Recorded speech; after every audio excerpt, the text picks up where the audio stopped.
Hey, it's Keith from Save the Rust. So tonight we're back on this 1942 Harley.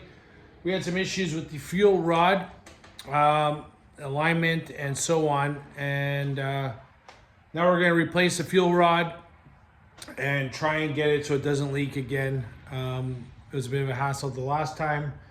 And then reinstall the fuel line, reinstall the fuel filter, and so on. And then hopefully finally get this thing ready to fire. Had it ready to fire last weekend, and then the fuel rod just wasn't working. It wasn't. I'll show you in a bit why, but so we had to empty all the fuel again, and then we're back on it tonight. So just got to finish this bike up, get it out, get it on the road. Follow along. So I got the fuel rod out of that tank, and this is what the fuel rod should look like. Continuous piece of steel.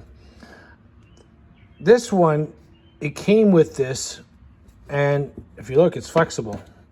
So what happened was over, the last 80 years, this gas tank had gotten into an accident, and the alignment of the fuel rod from top to bottom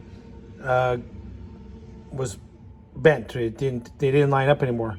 So someone came up with this idea where they put a flexible spring in between, and it did work, I guess, probably at one point. But last year it worked, and when I went to unscrew it this year, even just a little bit of corrosion on this point in this where the fuel rod goes into, it's the shutoff. It went back out and broke the spring. So now I'm at the point where I'm going to do what I wanted to do in the first place, and I'm going to straighten the top and bottom fuel rod so it's aligned. So here's the top. This is the fuel rod. In case I didn't explain what a fuel rod is, this was before, I think it was 1964 and earlier, they had fuel rod, not a petcock. So a petcock, you would just turn the fuel on and off. Everyone's seen one. But a fuel rod is a rod that goes through the tank from the top, and you unscrew it, and what it does is it allows fuel to go through, and it comes out the bottom. It comes out the bottom, and then goes into a fuel filter into the carburetor. Okay, so what we're going to do is we're going to take this alignment tool, and I screw it into the bottom of the tank, and this rod needs to come out at this point. So why we didn't do it last time was we didn't want to take the chance of cracking the paint, even though this is an older repaint. It was just kind of decided between myself and the owner not to, to try and use that spring-loaded, that spring fuel rod, which in the end we're replacing now. So should have done this in the first place, but we didn't want to take a chance of cracking the paint. At this point, we don't have a choice. We're just going to do what it takes. So we're going to put this in.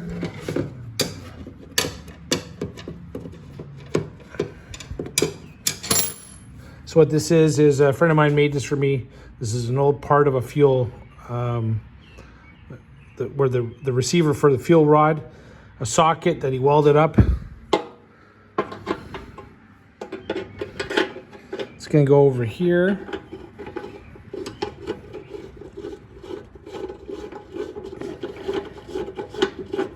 Screw it in.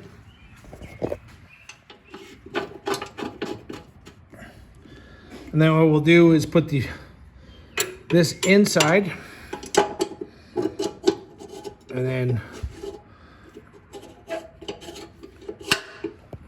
so right off the hop, you can see it didn't come out. Let's take a quick look, see if we can see it when it comes up.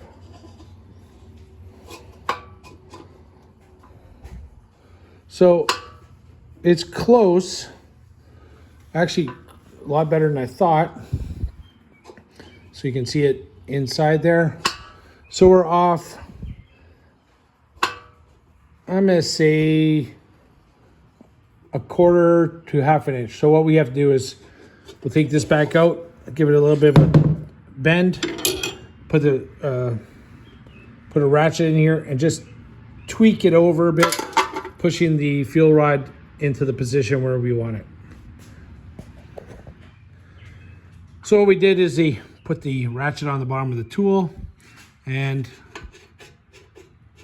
now you can see there's no resistance. So what that means is from the top to the bottom, it's aligned. So now we're gonna just put a stock straight rod and never think about that spring-loaded fuel rod ever again. Okay, so this is the fuel rod. This is the receiver. This goes at the top of the tank. There's a knob that you screw in and out. So what happens is when you screw it out, fuel will go through some of these holes and then allow the fuel to come out the other side, goes into the fuel line, then into the fuel filter, into the carburetor. So one of the things you can do is, or notice, is that it's tapered on this end and it's tapered on that end. So what happens is it seals off against each other. One of the ways you can test them is you blow on this side,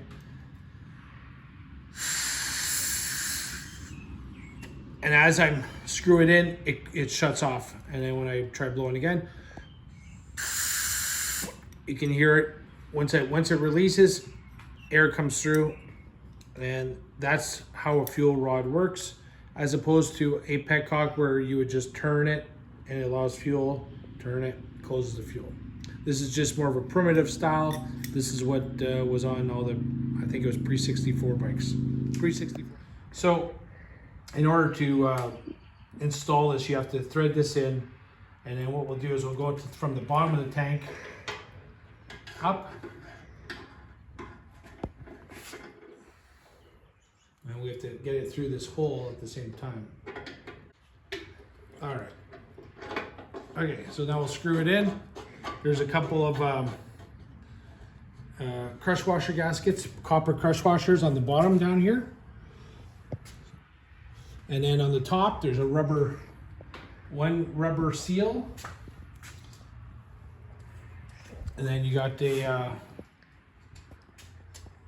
metal gasket. And you have a small spring. And this one,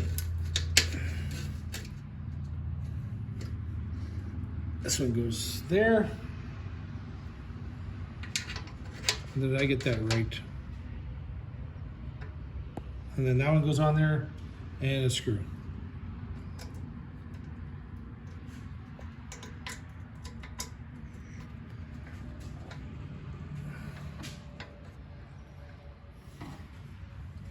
Okay, back up.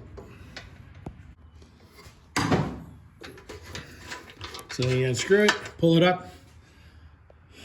Now you've got fuel. You want to close the fuel, push down, and you screw it back in, sealed. Up, fuel on, down, fuel off. Let's see if that works. So we got the fuel line installed, we got the fuel filter installed, everything's all hooked up to the carburetor, and next, let's put some gas in it. On the next episode, we're gonna try to fire this.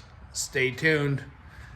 Again, thanks again for subscribing. Thanks for liking, comments, and I hope you get something out of this channel and enjoy just following along what we do here, working on old bikes and riding them. But stay tuned for our next episode because we're gonna get this bike fired. I hope. No more problems, and let's get this down on the road, riding like it should be.